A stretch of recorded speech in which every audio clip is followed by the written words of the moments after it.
lain, Allah yang mencukupkan. Siapa yang dalam hatinya Allah dan Rasul cukup, maka Allah akan memberikannya kecukupan dari segala sesuatu. Gak ada harta, Allah kasih dia rasa cukup. Sakit, Allah kasih dia rasa cukup. Sendiri Allah kasih dia rasa cukup. Yang membuat kita sengsara itu bukanlah kita kekurangan harta, bukanlah kita sendiri, bukan kita dalam keadaan susah atau banyak penyakit. Yang membuat kita sengsara itu hati kita tidak cukup merasa bahagia. Terlalu kecil ruangnya untuk kebahagiaan sehingga kita selalu merasa hampa. Sedangkan orang yang Allah cukupkan, mungkin dia adalah orang yang Allah uji dengan penyakit sekian belas tahun tidak sembuh seperti Nabi Ayub.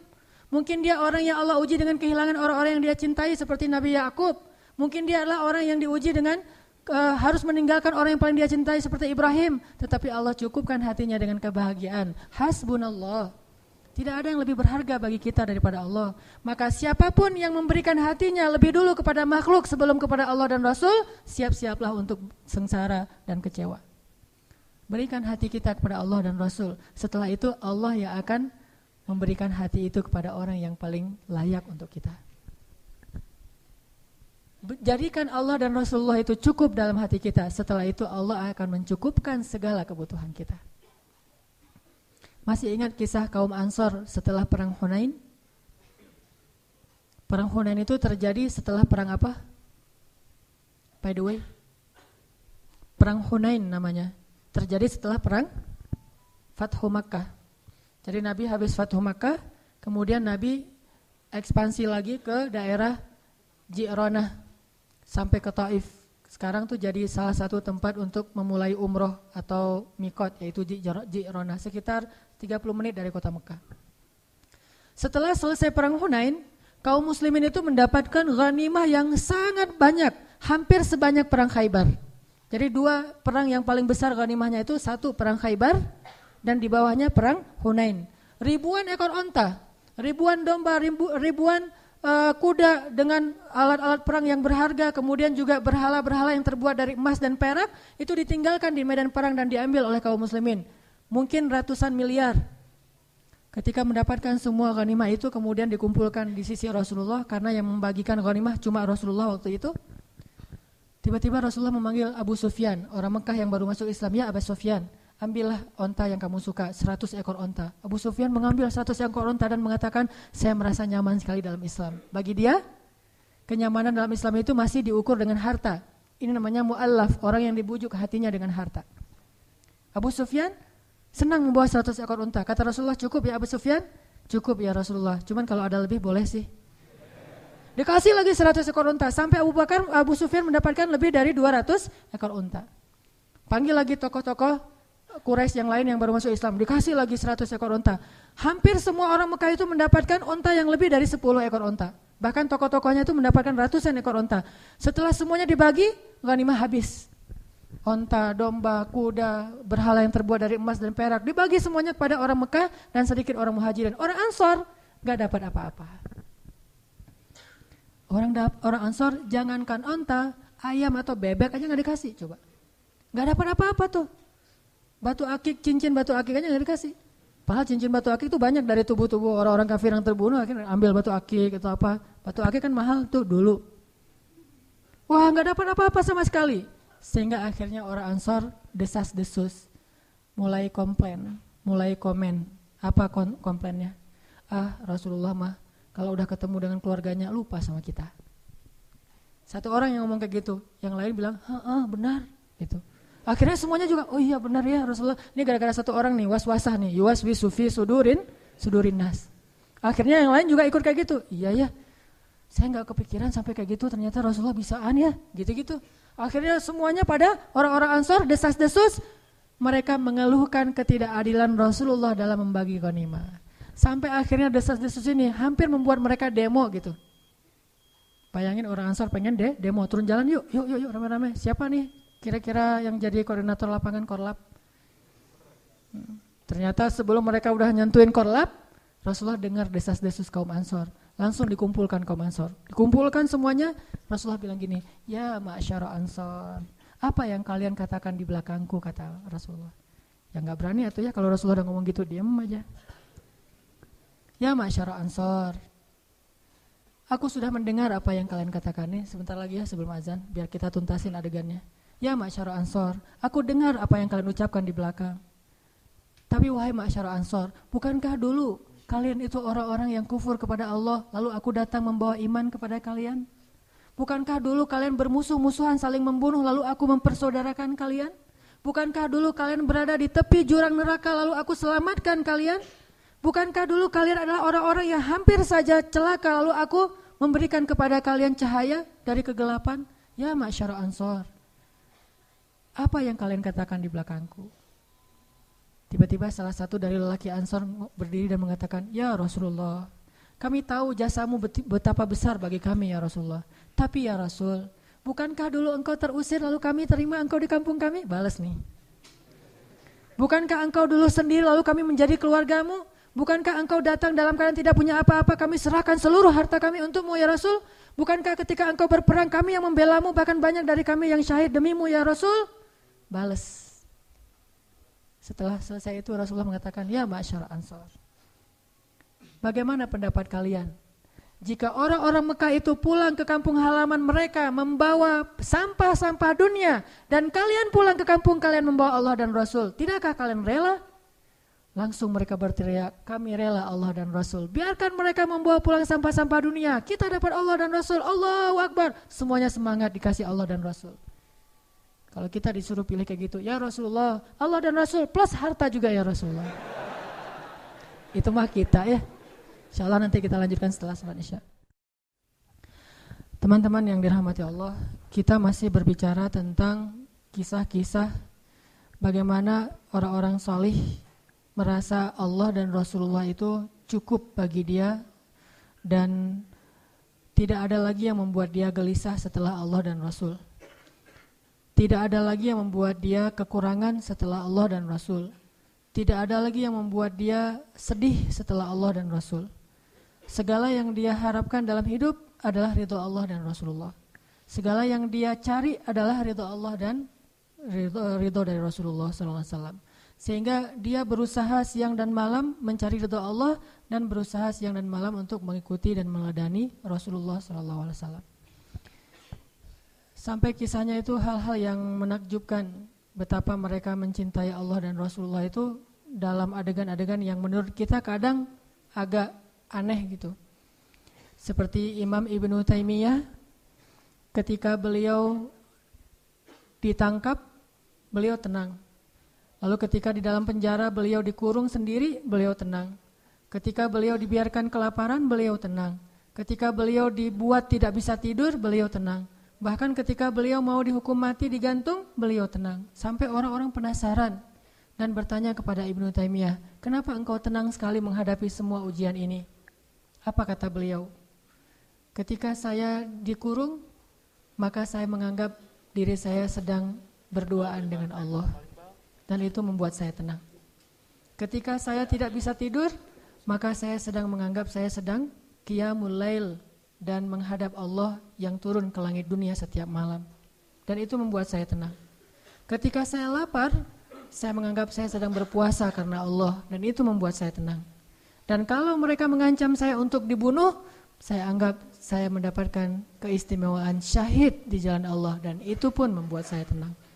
Jadi tidak ada satupun masalah di dunia itu yang membuat dia gusar atau membuat dia panik, membuat dia putus asa, karena selalu dia merasa bersama Allah Subhanahu wa taala. Hasbunallah wa ni'mal wakil. Cukup bagi kita Allah. Teman-teman pernah nggak ngerasain kalau misalnya naik motor yang biasa pakai helm, sesekali naik motor jalan jauh nggak pakai helm, kira-kira ngerasa khawatir nggak, hariwang nggak tuh? Hariwang kan? Hariwangnya bukan karena takut kecelakaan, takut ada razia.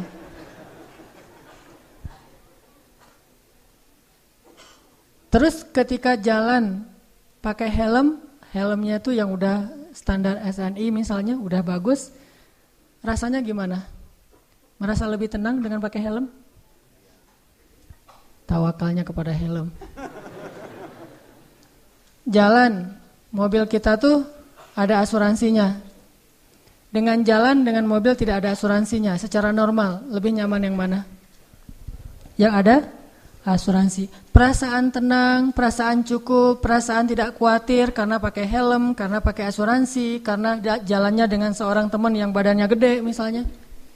Jalan kita kemana gitu ya, ke tempat-tempat umum yang kadang-kadang kita nggak tahu ada orang macam-macam, tapi kita jalannya tuh bareng teman yang dia tuh sebutlah kolonel muda, pakai baju loreng, dia bawa pistol kemana-mana, jalan sama dia. Kita kan agak kebawa-bawa gaya-gaya dikit ya, soalnya ada teman. Begitu dia nggak ada, ciut langsung gitu.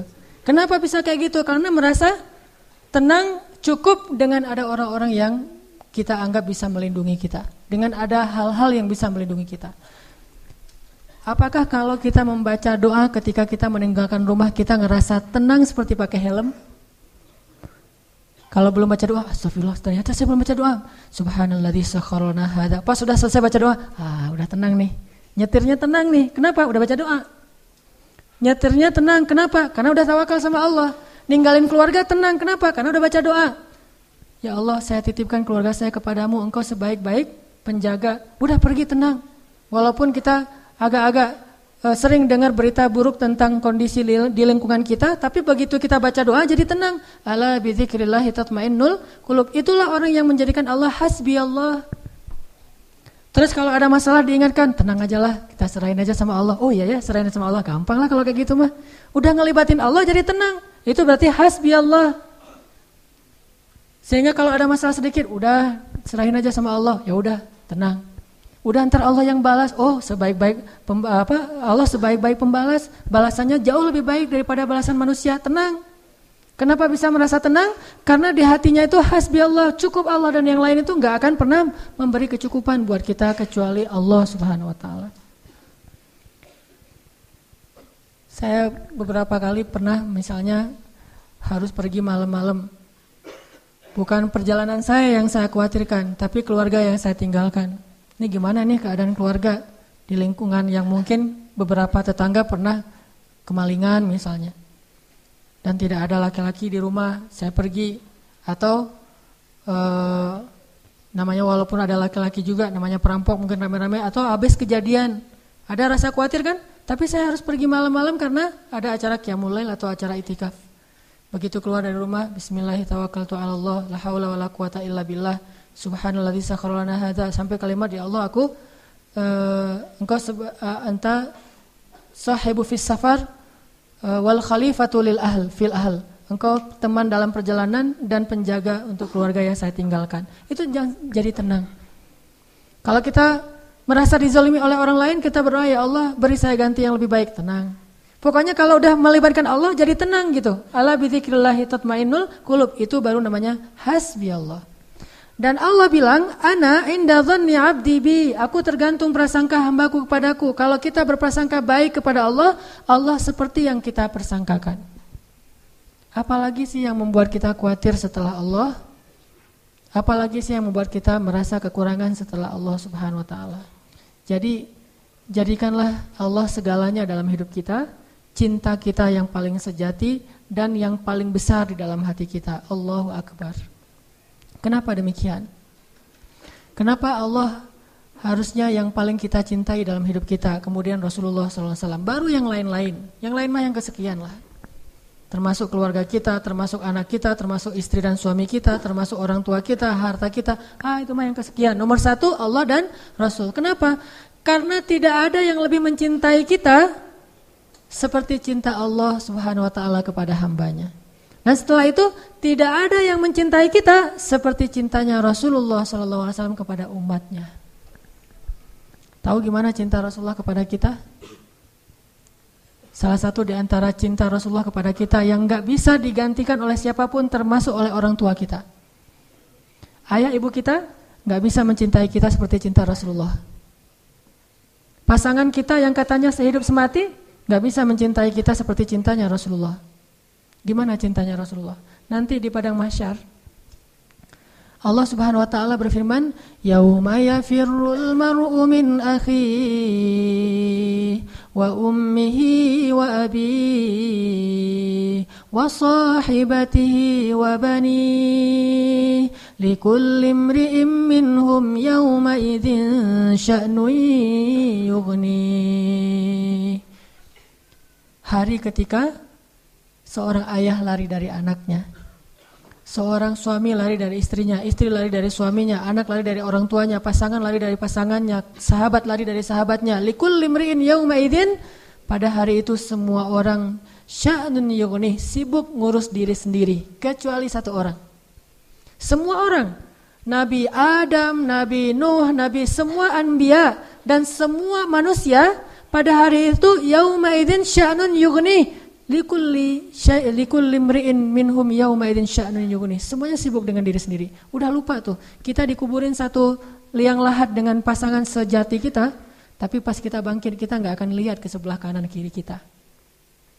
Dia juga enggak usah kegeeran, dia juga akan ngelihat kita kok. Saya enggak akan lihat dia, tapi dia pasti ngelihat saya nih. Gak usah GR, di hari akhirat itu gak perlu GR, karena dia juga gak bakalan lihat, gak akan ingat sama kita tuh. Kita lihat, misalnya kita manggil dia panggilan kesayangan kita, Beb, say gitu ya, say, gini panggil-panggil dia pergi aja tuh. Kenapa nih orang pergi? Jangan-jangan dia udah lupa ingatannya, belum balik, soalnya udah kelamaan tidur di dalam kubur gitu misalnya. Enggak, likulli imri'in yauma idzin sya'nun yughni, gak peduli, dia ngelihat kita. Dia tahu ini suami saya nih, dia tahu ini anak saya nih, dia tahu ini orang tua saya, dia tahu bahwa dia adalah kekasih kita adalah kekasihnya. Dia tahu, tetapi saking takutnya dia terhadap dirinya dan saking dia mementingkan dirinya pada hari itu dia nggak peduli dengan kita. Bahkan nauzubillah, kalau kekasihnya di sebelah diseret oleh malaikat dia nggak akan nolong kita dia mah. Dia yang penting selamat. Saya udah selamat. Kekasihnya ya terserah. Nanti kalau dia udah beres, baru nanti dia itu juga nggak semua orang bisa seperti itu. Tapi Rasulullah satu-satunya orang yang pada hari itu yang sangat sibuk mondar-mandir, sibuknya luar biasa cuma satu orang, Muhammad SAW. Itu sibuk banget. Gimana sibuknya Rasulullah? Ketika lagi di padang mahsyar, Rasulullah langsung mencari mana umatku. Dia cari, siapa kamu? Umat Muhammad. Sini. Siapa kamu? Umat Muhammad. Ngumpulin semuanya umatnya. Kemudian Nabi sujud kepada Allah dengan sujud yang sangat lama. Sampai Allah mengatakan, ya Muhammad, bangkitlah dari sujudmu. Sal tu'tah, minta akan saya beri. Bangkit dari sujudmu. Ya Allah, saya tidak akan bangkit dari sujud saya sebelum saya mendapatkan apa yang engkau janjikan. Wahai Muhammad, minta. Ya Allah, berikan saya kesempatan untuk memberi minum kepada umat-umat saya. Mereka kehausan, ya Allah, kasihan mereka di bawah terik matahari. Akhirnya Allah mengatakan, ya Muhammad, ini telaga Al-Kautsar, beri minum kepada umatmu. Panggil, wahai umatku. Sampai Rasulullah ditanya oleh Fatimah, ya ayah, nanti di padang mahsyar, kalau saya pengen ketemu ayah, ketemu di mana? Wahai Fatimah, sesungguhnya aku ada di telaga Kautsar dan memberi minum kepada setiap umatku. Datanglah ke telaga Kautsar. Rasulullah padahal dijamin masuk surga, surganya Firdaus. Ngapain tuh capek-capek ngurus kita, pergi aja ke surga Firdaus menikmati hidup. Tapi beliau gak rela, ditampakkan ke hadapan beliau, ini Firdaus, ini surgamu wahai Muhammad. Nabi Muhammad gak akan tersenyum sedikit pun. Beliau nanya, umatku di mana ya Allah? Ini Firdaus, umatku di mana ya Allah? Mereka di padang mahsyar, langsung balik lagi keluar dari surga coba. Keluar dari surga cari, terus memberikan minum satu persatu. Bahagia banget, ketemu umatnya tuh kayak ketemu kekasih lama, kasih minum. Kasih minum. Setelah minum satu teguk kita gak akan haus lagi selama-lamanya. Ketika seorang ayah, ibu, kekasih meninggalkan kita, Rasulullah mencari kita. Di mana fulan? Di mana fulan? Honda Spasi motor.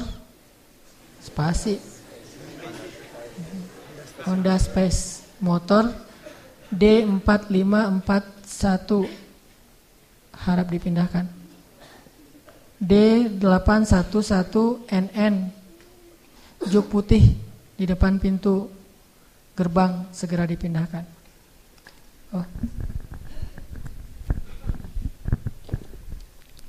Cek. Tadi sampai di mana? Sampai spasi. Cobain aja nih. Apa? Oh ya, sampai telaga Kautsar. Rasulullah SAW ya. Jadi ketika semua orang ngelupain kita, dan gak salah mereka ngelupain kita karena kita juga ngelupain mereka. Jadi jangan ke istri ya ngomongnya, Mah, Papa nggak akan cinta-cinta banget sama mama. Kenapa, Papa? Nanti mama pasti akan ngelupain Papa. Enggak kok, Pak, nggak akan lupa. Lupa. Kapan, Pak? Nanti di akhirat. Oh iya, Papa juga gitu kan? Iya sih. Di situ emang semua orang saling melupakan, dan saling melupakan itu bukan karena Allah mencabut memori dan ingatan kita, karena memang kita mementingkan diri sendiri kecuali Rasulullah SAW. Di mana umatku ya Allah? Kasih minum satu-satu. Setelah dikasih minum, Rasulullah SAW sujud lagi. Ya Muhammad, kenapa engkau sujud? Sujudnya lama banget sambil menangis di hadapan Allah. Ya Rabbi, ya Rabbi, ya Rabbi. Terus Allah mengatakan, bangun ya Muhammad, aku berikan apa yang kau minta. Ya Allah, selamatkanlah umatku dari sirat. Langsung Nabi meminta kepada Allah kayak gitu, kata Allah, maka tunggulah mereka di ujung sirat. Nabi menunggu kita di ujung sirat sambil mengatakan, Allahumma salim salim, Allahumma salim salim. Ya Allah selamatkan, ya Allah selamatkan. Maka yang amalnya banyak dia lewat. Ada juga yang jatuh ke dalam neraka. Rasulullah ketika tahu umatnya masih banyak yang di dalam neraka, langsung sujud lagi di hadapan Allah. Sujud yang sangat lama. Allah mengatakan, ya Muhammad, bangkitlah dari sujudmu, apa yang kau inginkan? Ya Allah, selamatkanlah seseorang dari api neraka yang di dalam hatinya ada iman walaupun sekecil biji kurma. Akhirnya kata Allah, selamatkan mereka yang ada iman sekecil biji kurma di dalam neraka. Nabi langsung pergi ke pintu neraka, mencari umatnya. Wahai malaikat, cari umat saya yang ada iman sekecil biji kurma dan selamatkan mereka. Dikeluarin. Ketika ketemu dengan Rasulullah, mereka dalam keadaan habis disiksa luar biasa. Wajah mereka, tubuh mereka rusak parah. Rasulullah melihat mereka dengan air mata, kasihan, memeluk mereka, dipersilakan masuk ke surga. Setelah selesai, udah gak ada lagi, malaikat udah gak ada lagi. Balik lagi ke hadapan arasy Allah. Di bawah arasy Allah, Nabi sujud lagi yang lama. Dalam sujud lama itu kemudian Nabi menangis. Allah berkata, ya Muhammad, kenapa menangis? Ya Allah, selamatkanlah umat saya dari api neraka yang mereka di dalam hatinya ada iman sekecil biji jagung. Sekecil jagung. Kata Allah, aku izinkan. Akhirnya Nabi Muhammad lari lagi ke neraka. Wahai malaikat, keluarkan yang ada iman sekecil jagung. Keluar lagi sekian ribu, sekian juta umat Nabi Muhammad. Udah selesai semua, udah gak ada sisa. Balik lagi di bawah arasy Allah. Sujud lagi yang lama, nangis lagi sepanjang waktu yang cukup lama. Sampai Allah bertanya, ya Muhammad, bangkit. Apa yang kau inginkan ya Allah? Keluarkanlah umatku yang di dalam neraka, yang di dalam hatinya ada iman sekecil biji sawi, zarrah. Kata Allah, aku izinkan. Lari lagi ke neraka, selamatin lagi. Balik lagi, sujud lagi, ya Allah. Kata Allah, ya Muhammad, apa lagi ya Muhammad? Bukankah aku sudah menyelamatkan banyak dari umatmu? Ya Allah, demi kasih sayang yang engkau miliki, selamatkanlah umatku yang mereka tidak punya amal kecuali hanya mengatakan la ilaha illallah. Kata Allah, aku izinkan. Nabi Muhammad kemudian lari ke neraka menyelamatkan kita dengan seizin Allah. Makanya Nabi mengatakan, katakan la ilaha illallah, baru aku bisa menyelamatkan kalian. Ketika ketika pamannya mau meninggal, apa kata Nabi? Wahai paman, ucapkan kunci surga la ilaha illallah biar aku bisa nyelamatin paman. Walaupun gak ada amal sama sekali, tapi pamannya dengan takdir Allah tidak mengucapkan. Sibuk Rasulullah sepanjang padang mahsyar yang panas, kemudian di sirat, kemudian di depan pintu neraka, terus sibuk untuk memikirkan ummati, ya Rabbi, kaifa ummati, gimana umatku ya Allah. Rasulullah hanya membukakan pintu surga untuk kita, tapi beliau tidak masuk surga. Kita yang disuruh masuk surga, beliau keluar lagi, sibuk lagi dengan yang lain. Kita yang difikirkan oleh Rasulullah SAW. Apakah orang tua kita bisa melakukan itu nanti di akhirat? Tidak. Cinta yang paling besar dari Rasulullah. Enggak lupa sama kita, kenal juga enggak. Bahkan kita berselawat kepada beliau aja males. Beliau tidak menyelamatkan, ya Allah selamatin aja orang yang berselawat kepada saya. Yang enggak mau selawat enggak usah. Enggak. Yang ada iman sekecil zarrah, yang ada iman sekecil jagung, yang ada iman sekecil biji kurma, enggak masalah, yang penting umatku ya Allah, selamatkan mereka. Sampai pernah orang kalau sakaratul maut itu kan sakitnya luar biasa ya. Dan kita tahu adegan sakaratul maut Rasulullah. Apa yang beliau panggil? Ummati. Umatku. Ketika beliau haji wada, apa yang beliau ucapkan? Sampaikan apa yang kalian dengar ini kepada umatku yang tidak mendengar, kepada kaum muslimin yang tidak mendengar. Akhirnya riwayat itu sampai kepada kita. Terus mikirin kita. Hingga suatu hari Nabi lagi duduk bersama sahabat. Nabi bilang gini, wahai para sahabat, tahukah kalian siapa manusia yang paling dicintai oleh Allah? Dan aku juga mencintainya. Kata para sahabat, para nabi ya Rasul. Kata Rasul, kalau para nabi wajar dicintai oleh Allah, mereka itu adalah utusan-utusan Allah, mereka dapat wahyu dari Allah, mereka langsung berbicara dengan Allah seperti Musa, wajar dicintai oleh Allah, tapi bukan itu maksud saya. Oh, kalau gitu para sahabat-sahabat Nabi seperti kami ya Rasul, kalau kalian bertemu dengan aku, wajar jika Allah mencintai kalian, wajar jika aku mencintai kalian karena kalian bertemu dengan aku. Dan kalian menjadi orang-orang yang langsung melihat mukjizatku, tapi ada yang lebih dicintai oleh Allah daripada kalian. Siapa ya Rasulullah? Mereka adalah umatku yang datang setelah kalian. Mereka tidak pernah melihat aku, tetapi mereka beriman kepadaku dan mencintaiku, mengikuti sunnahku. Aku rindu kepada mereka. Kalian adalah sahabat-sahabatku, tapi mereka adalah keluargaku, kata Rasulullah SAW. Kita ini dianggap keluarga Rasul, Ahlul Bait loh. Bukan kita yang ngaku-ngaku Rasulullah keluarga kita. Itu mah wajar banget, orang kita orang biasa, Rasulullah orang luar biasa. Tapi Rasulullah ngaku kita sebagai keluarganya. Padahal Rasulullah tahu enggak semua dari kita itu setia kepada beliau. Yang marah ketika nama beliau dicoreng, yang marah ketika tentang beliau itu diselewengkan, yang marah ketika beliau dihina. Enggak semua dari kita punya kesetiaan yang besar kepada beliau, tapi beliau menganggap kita keluarganya. Beliau rela menghabiskan hidupnya dalam kesusahan demi supaya hidayah ini sampai kepada kita. Siapa sih yang mau susah payah untuk kita kalau bukan karena mencintai kita?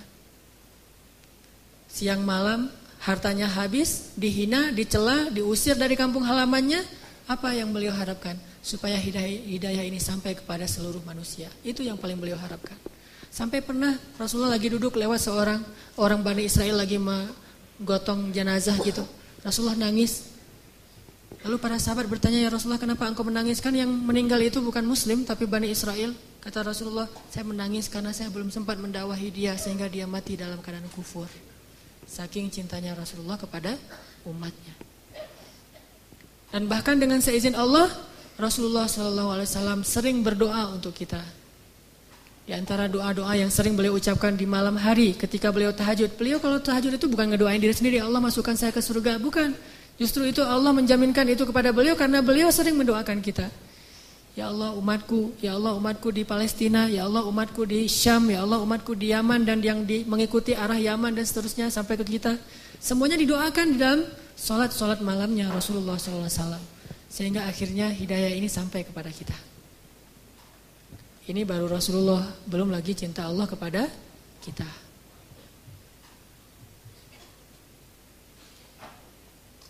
Masih ingat dengan ayat Qul ya ibadiyalladzina asrafu ala anfusihim Qul ya ibadiyalladzina asrafu ala anfusihim La taqnatu min rahmatillah. Allah berfirman kepada orang-orang yang banyak dosa seperti kita, yang pernah berzina, yang pernah minum khamar, yang mungkin pernah membunuh, yang pernah makan riba, yang pernah mengambil hak orang lain secara tidak benar, yang pernah melakukan dosa diam-diam, yang pernah ragu sama Allah, yang pernah diam-diam menuduh Allah dengan tuduhan-tuduhan yang gak pantas kepada Allah, yang banyak dosa, yang kotor, hina, dina. Allah bilang, ya ibadi, hambaku gitu. Lembutnya panggilan Allah kepada kita. Allah gak menganggap, wahai manusia, wahai pendosa, wahai orang yang hina. Enggak, Allah bilang, Qul ya ibadiyalladzina asrafu ala anfusihim. Bilang kepada hamba-hambaku yang banyak dosa. Tapi Allah gak bilang yang banyak dosa, yang melampaui batas terhadap dirinya. Lembut sekali bahasa Allah. Udah banyak dosa, Allah masih memanggil kita hamba. Sama kayak seorang ibu, anaknya udah durhaka siang malam kepada ibunya, ibunya masih memanggil kepada anaknya, anakku gitu. Gak marah sama sekali. Bahkan ketika kita melakukan dosa, diam-diam di malam hari, tidak ada yang melihat kecuali Allah, kemudian cuma satu malaikat yang mencatat. Allah Subhanahu wa ta'ala berbisik kepada malaikat itu, jangan catat dulu, mungkin besok dia akan bertobat. Dan jangan kabarkan ini kepada malaikat yang lain. Allah kalau kita buat dosa diam-diam, Allah tutupi aib kita, gak mau ngasih tahu kepada yang lain. Tapi begitu kita taubat, Allah langsung mengatakan, wahai para malaikat, lihat hambaku itu, dia bertaubat. Giliran kita beramal soleh, Allah umumkan. Giliran kita buat dosa, Allah diam aja. Allah ngelihat, Allah maha syahid, maha alim, maha khabir. Allah menyaksikan yang kita lakukan di malam hari. Allah ngelihat hambaku. Ketika Allah melihat hambaku, Allah kasihan sama kita. Kenapa engkau melakukan itu, wahai hambaku? Malaikat mau catat, wahai malaikat tunggu dulu ya. Besok dia mau bertobat mungkin. Dan Allah nggak akan manggil, malaikat semuanya lihat nih hambaku lagi berbuat dosa. Enggak, ditutup ya aib kita. Besok ditunggu sehari. Oh, malaikat, ya Allah nih udah besok nih. Ntar dulu, ntar malam mungkin dia taubat. Allah membuka pintu taubat untuk dosa siang hari di malam hari. Allah buka pintu taubat di malam hari untuk dosa di siang hari dan membuka pintu taubat di siang hari untuk orang yang berdosa di malam hari. Oh tunggu nanti malam dia mungkin bertobat. Udah malam, ya Allah dia udah tidur. Mungkin ntar lagi dia bangun, gak bangun juga. 24 jam Allah nunggu kita. Gak boleh catat dulu. Hari pertama gak bertobat, gak datang kepada Allah. Tunggu nanti hari Jumat. Siapa tahu pas hari Jumat dia datang bertobat kepadaku. Allah tunggu di pintu masjid. Mana hambaku yang itu gak datang-datang. Allahu Akbar, Allahu Akbar. Kita masih sibuk di rumah. Kita sibuk di pasar. Kita sibuk bekerja. Kita menunda-nunda. Alasannya kita macet di jalan. Allah tunggu kita di masjid. Di mana? Di depan mihrab. Begitu imam mau naik ke atas mimbar. Allah mana hambaku, mana hambaku. Kayak seorang yang mencari kekasihnya yang hilang. Nggak datang juga, ya udah malaikat tunggu Jumat yang akan datang. Ya Allah, ini udah berapa puluh Jumat, tunggu Ramadan. Ya ayyuhalladzina amanu kutiba alaikumusiyam. Allah tunggu di langit dunia. Ini Ramadan, mudah-mudahan hambaku datang. Nggak datang juga, Allah tunggu. Oh siapa tahu nanti dia akan datang kalau nanti dia sudah menikah. Udah nikah belum datang juga, ya udah deh, wahai malaikat, kasihan nanti daripada hambaku nggak sadar, kasih dia sedikit masalah. Allah kasih masalah buat kita karena Allah pengen banget ngampunin dosa-dosa kita. Allah ngasih kita musibah karena Allah pengen banget ngelihat kita datang menangis, lalu Allah Subhanahu Wa Taala akan menyambut kita dengan kasih sayangnya. Halumu ilayya ya abdi, datang ke sini wahai hamba-hambaku, kasih masalah dikit, nggak datang juga. Terus kata Allah, malaikat jangan catat dulu. Kenapa ya Allah? Siapa tahu nanti di akhir hayatnya dia balik kepadaku. Tunggu sama Allah tuh. Begitu kita sakit menjelang kematian kita, baru Allah ternyata ngelihat kita kayaknya nih udah ada perubahan. Tiba-tiba kita datang kepada Allah menyesal, ya Allah saya banyak dosa. Ini bentar lagi malaikat mau cabut nyawa kita. Tuh kan hambaku ini bertobat. Sini hambaku. Langsung diselamati, langsung seolah-olah didekap, dipeluk oleh Allah. Dan malaikat yang mencatat tadi tidak jadi mencatat. Kata Allah, lihat wahai malaikat, hambaku ini bertobat. Jangan catat keburukan dia. Wahai seluruh malaikat, lihat hambaku ini sudah bertobat. Allah umumkan. Lalu Allah mendekap kita dengan kasih sayangnya. Allah mengampuni seluruh dosa-dosa kita. La ubali, kata Allah. Wahai hamba-hambaku, jika kalian datang kepadaku meminta ampun, padahal kalian memiliki dosa sebanyak langit dan bumi, akan aku ampunkan dosa kalian semuanya. Wala ubali, dan aku tidak peduli sebanyak apa dosa itu. Kalian datang kepada aku meminta ampun, walaupun kalian sekian puluh tahun berdosa kepadaku, aku ampuni. La ubali, aku tidak peduli berapa lama kalian berdosa kepadaku. Sejenak saja kalian bertobat, aku ampuni. Kurang apa coba? Dan bukan hanya menunggu. Ketika kita jauh dari Allah, kita nggak ingat sama Allah, kita kadang-kadang berkhianat kepada Allah, kita mengabaikan Allah Subhanahu Wa Taala. Sepanjang Allah menunggu, adalah Allah juga terus membimbing kita. Kalau kita salah jalan, Allah kasih petunjuk. Dapat petunjuk nih, gimana petunjuknya? Gak sengaja tiba-tiba kita dapat nasihat dari orang soleh. Gak sengaja mendengar suatu ceramah yang kita banget. Nih penceramahnya kayak kenal saya nih. Kenapa bisa gitu? Allah yang buat demikian. Allah kasih kita jalan. Jadi ibaratnya ada orang yang sering kita sakitin, kita ledekin, kita hina, kita khianatin, kita sakitin. Tapi ketika kita salah jalan, dia bilang, enggak kesini jalannya, yang itu yang benar tuh, yang benar ini mas sesat, bahaya nih, kamu nanti bisa celaka. Masih nolongin kita kalau kita tersesat. Allah Subhanahu Wa Taala masih melindungi kita dari kecelakaan. Kalau bukan karena Allah sabar banget menunggu kita bertobat, pasti Allah sudah melaknat dan membinasakan kita sejak awal kita berbuat dosa. Tidakkah Allah cukup buat kita? Nikmat yang kita rasakan siang dan malam padahal kita gak sholat. Coba, harusnya kalau gak sholat itu langsung dibinasain ya. Tapi kita gak sholat, Allah kasih nikmat. Jangan berpikir sekolah yang membuat kita sekarang itu bisa mengenal hak dan batil.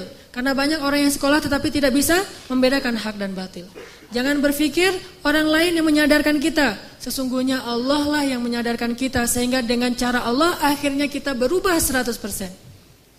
Dari dulunya gak bisa ngaji sama sekali, sekarang bisa belajar ngaji dan bahkan udah bisa ngaji. Yang dulunya sama sekali jangankan masuk ke masjid, ngelihat masjid juga kadang-kadang males gitu, sekarang bisa jadi orang yang di shaf pertama masjid, bahkan jadi imam, jadi muazin. Rahmat dari siapa kalau bukan dari Allah Subhanahu wa taala.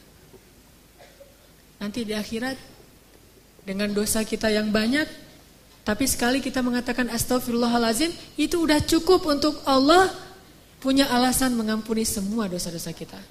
Kita mencela Allah 1000 kali, lalu kita bilang astagfirullah sekali, 1000 kali itu Allah lupain. Udah gak apa-apa, aku ampunkan dosa hambaku. Saking senangnya Allah kepada kita yang bertobat, itu seperti kalau bahasa Nabi mah seperti seorang keluarga, satu keluarga yang menunggu kedatangan orang yang paling dia cintai yang pergi jauh dan lama tidak pulang. Begitu dia datang, mereka akan menyambutnya dengan sangat bahagia. Kalau kita berbuat keburukan, Allah kasih kita satu dosa supaya gampang diampunin. Tapi kalau kita berbuat kebaikan, Allah kasih kita 10 kali pahala supaya bisa menutupi dosa-dosa kita. Allah maha baik kepada hamba-hambanya. Rasulullah SAW setia banget sama kita. Maka cukuplah Allah dan Rasul yang paling kita cintai dalam hidup kita. Maka setelah itu kita tidak akan sengsara lagi. Teman-teman yang dirahmati Allah Subhanahu wa taala, ada seorang laki-laki yang buta, lumpuh, tua, sendiri sebatang kara, miskin. Tinggal di sebuah gubuk. Lalu datanglah seorang sahabat Nabi, Abu Ubaidah bin Jarrah, melihat keadaannya, tetapi melihat dia tersenyum aja. Abu Ubaidah bertanya, "Ya Syekh, Anda ini buta, miskin, fakir malah, sendiri, tinggal di gubuk, gak ada yang ngerawat. Udah gitu lumpuh lagi, udah tua renta, lemah luar biasa. Tapi kenapa Anda terlihat wajahnya berseri-seri, bahagia, dan selalu mengatakan Alhamdulillah, Alhamdulillah, Alhamdulillah." Abu Ubaidah bertanya, "Kenapa engkau sangat bersyukur? Apa nikmat yang engkau dapatkan?" Kata Syekh ini, "Saya merasa orang paling beruntung di muka bumi." Lah, kayak gini keadaannya tapi ngerasa paling beruntung di muka bumi. Kenapa engkau merasa paling beruntung di muka bumi? Ya, Allah memberikan kepada saya 2 nikmat yang tidak diberikan kecuali kepada orang yang sedikit sekali. Nikmat yang sangat berharga. Nikmat apa itu, hai Syekh? Lisanan dzakira wa qalban syakira. Allah berikan kepada saya 2 nikmat, yaitu lisan yang senantiasa bisa terus berzikir dan hati yang selalu bisa bersyukur. Dan saya merasa sangat bahagia dengan 2 nikmat itu. Lisan yang terus berzikir, hati yang terus bersyukur. Dan itu sudah cukup buat saya. Artinya apa? Orang kalau sudah menjadikan Allah segalanya dalam hidupnya, bisa menyebut nama Allah aja, bisa mensyukuri nikmat Allah yang walaupun kalau dilihat orang lain tidak ada nikmatnya, kecuali yaitu lisan yang bisa berzikir, itu udah membahagiakan. Gimana dengan kita yang bukan orang tua, bukan orang miskin, bukan orang fakir, bukan sebatang kara, bukan orang buta. Kenapa kita tidak bisa bahagia seperti dia? Karena kita tidak menjadikan Allah segalanya dan cukup di dalam hati kita. Karena Allah tidak segalanya dan cukup dalam hati kita. Padahal kalau kita libatkan Allah dalam hidup kita, Allah akan selesaikan semua urusan kita. Masih ingat kisah 2 orang yang saling berhutang tapi pakai nama Allah? Kita mah kalau berhutang pakai apa? Notaris ya, juru tulis, pakai admin, pakai saksinya manusia. Ini enggak, Allah yang dilibatin. Jadi ada 2 orang, dua-duanya soleh, saling berhutang. Si A berhutang ke si B, kata si A, "Akhi, boleh saya berhutang, saya butuh uang." "Oh boleh. Dikasih duit berapa? 100 dinar, dikasih 100 dinar. Setelah dikasih 100 dinar, yang punya uang bilang, "Ini nanti saksinya siapa nih? Kita cuma berdua." Kata orang yang berhutang, "Boleh enggak kalau saksinya Allah?" Kata yang memberi hutang, "Oh kalau Allah boleh. Allah tuh sebaik-baik saksi." "Ya saya setuju, ya udah saya serahin nih duitnya." Allah sebaik-baik saksi. Udah gitu kepikiran lagi, nanti bayarnya kapan? Beri saya waktu 1 tahun. Kalau kamu nanti 1 tahun gak sanggup bayar, gimana jaminannya? Siapa yang menjamin? Kata orang itu, "Boleh gak? Saya emang gak punya jaminan apa-apa. Kalau Allah aja yang menjamin, boleh gak?" Kata dia, "Allah? Ya, wah Allah sebaik-baik penjamin. Boleh banget. Bang, kalau Allah yang menjadi penjamin, udah gak khawatir dah." Ya udah, sah gitu, udah ambil duitnya 100 dinar. Pulang dia, ternyata beda pulau. Selang beberapa lama setelah jatuh tempo, dia udah ngumpulin uang 100 dinar, mau dia balikin, dia mau nyebrang nih. Ternyata dengan seizin Allah, takdir Allah terjadi badai, sehingga tidak ada perahu yang berani menyeberang. Yang punya uang, nungguin di balik lautan, dia nunggu di pantainya. Mudah-mudahan hari ini dia datang membayar hutang saya, karena saya kenal dia orang yang jujur, amanah, baik hati, pasti dia akan datang. Ditunggu, nggak datang-datang. Ternyata dia nggak bisa nyebrang. Tapi sebelum orang yang tadi mau nganterin duit itu pulang, karena dia sudah janji mau datang, dia paksain, akhirnya uang itu dia taruh di dalam sebuah batang kayu, kemudian kayu itu dia hanyutkan ke dalam lautan sambil berkata, "Ya Allah, dulu ketika kami berhutang," dia bertanya, "Siapa saksi?" Saya bilang, "Engkau lah saksi." Kata dia, "Engkau sebaik-baik saksi." Lalu dia bertanya, "Siapa yang menjamin?" Saya bilang, "Engkau lah penjamin." Kata dia, "Engkau sebaik-baik penjamin." Ya Allah, saya sudah melibatkan Engkau dalam urusan kami, dan dia juga ridho dengan hal itu. Hari ini dengan takdirmu saya tidak bisa menyeberang. Mudah-mudahan dengan saya mengirimkan uang lewat sebatang kayu ini, Engkau menyampaikan kepada orang itu, karena Engkau sebaik-baik saksi dan sebaik-baik penjamin. Dihanyutkan, bismillah tawakkaltu ala Allah. Orang yang nunggu di seberang, karena udah sore akhirnya dia pulang. Sebelum dia pulang, dia lihat ada sebatang kayu yang terapung-apung, dia ambil untuk jadi kayu bakar di rumahnya untuk menghangatkan tubuh. Pas dia belah di rumahnya, dia temukan bungkusan dan dia buka, ada uang 100 dinar. Ada surat di situ, "Akhi, maaf saya nggak bisa menyeberang, soalnya terjadi badai yang luar biasa di sebelah sana. Tetapi saya coba titipkan ini kepada sebaik-baik saksi dan sebaik-baik penjamin Allah, mudah-mudahan sampai kepadamu." Ketika dia baca itu, dia langsung bertakbir, Allahu Akbar, hasbunallah wa ni'mal wakil. Mungkin kita nggak bisa kayak gitu dalam hutang piutang. Mau hutang piutang kayak gitu? Kita datang ke salah satu finance, "Pak, saya mau kredit motor." "Oh ya Mas, silakan kredit motor nih, ada beberapa produk nih dari kita nih yang setahun, 2 tahun, 3 tahun. "Oh boleh, saya mah 3 tahun aja biar gampang gitu." "Oh ya, jaminannya apa? Ada PPKB atau apa gitu? Atau slip gaji atau apa?" "Boleh nggak Allah aja yang jadi jaminannya?" Ada yang mau kayak gitu? Kenapa nggak mau? Karena Allah tidak cukup buat kita. Mungkin cukup buat kita, tidak cukup buat orang yang berhutang. Kita mah udah baik-baik. Oh, Allah sebaik-baik saksi, Allah sebaik-baik penjamin. Wah, orang kayak gini nih bakal rugi. Kenapa? Semua transaksi dia tuh gagal karena dia berhadapan dengan orang yang tidak beriman. Tetapi kalau sama-sama beriman, masalahnya satu beriman, satu tidak. Memang gak akan rugi, tetap Allah ganti. Cuman masalahnya kan agak-agak melas gitu ya. Gimana uang saya gak balik-balik, ada aja alasan. Saya ketuk pintu rumahnya gak dibukain, saya telepon gak diangkat, saya SMS gak di-read. Ini kalau kita berinteraksi dengan orang yang tidak menjadikan Allah sebagai hasbiyallah.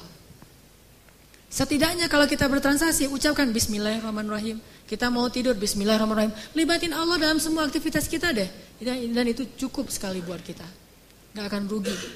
Satu-satunya nama yang kalau kita ucapkan itu gak rugi adalah nama Allah. Kita nyebutin nama ibu, kadang gak ngaruh. Tapi kalau kita nyebut nama Allah subhanahu wa ta'ala, itu luar biasa buat kita. Bahkan orang yang ahli maksiat pun kalau nyebut nama Allah, Allah selamatkan. Sedikit aja kita nyebut nama Allah, Allah udah langsung mengubah takdir untuk kita. Masih ingat kisah orang laki-laki di zaman Nabi Musa? Nabi Musa tanya kepada Allah, "Ya Allah, siapakah orang yang paling rendah nilainya di matamu di antara umatku?" Kata Allah, "Itu laki-laki yang kalau sholat paling belakang." Cari sama Nabi Musa, "Oh itu yang masbuk permanen." Jadi istiqomah banget untuk masbuk. Asal sholat pasti masbuk. Dan masbuknya itu bukan masbuk rakaat kedua, masbuk salam.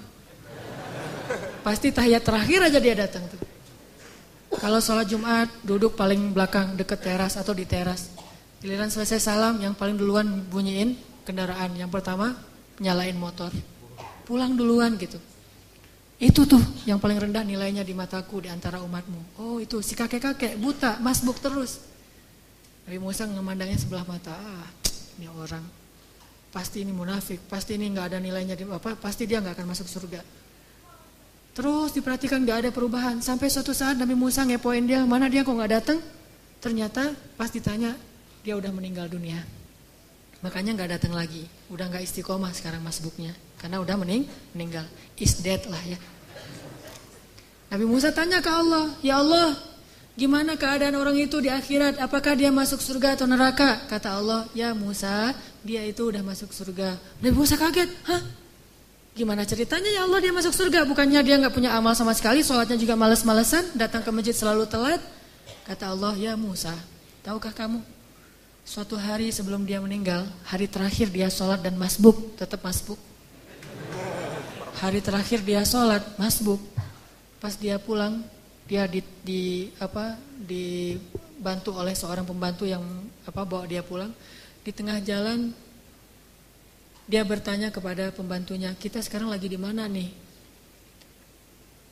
Kalau dalam riwayat yang lain mengatakan dia kesasar, nggak ada pembantu, kesasar sampai ke tengah lapangan, tanah yang lapang, ketemu orang, dia tanya, mas, saya ini lagi di mana nih? Orang buta. Orang itu mengatakan, bapak lagi ada di sebuah tanah yang luas, tanah yang lapang. Kata dia, enggak, rahmat Allah lebih lapang. Rahmat Allah lebih luas. Cuma itu doang kata-kata dia tuh. Wahai Musa, dia mengatakan rahmatku lebih luas. Dan memang rahmatku luas, wahai Musa. Maka dengan itu, aku ubah takdirnya. Sesungguhnya rahmatku mendahului takdir.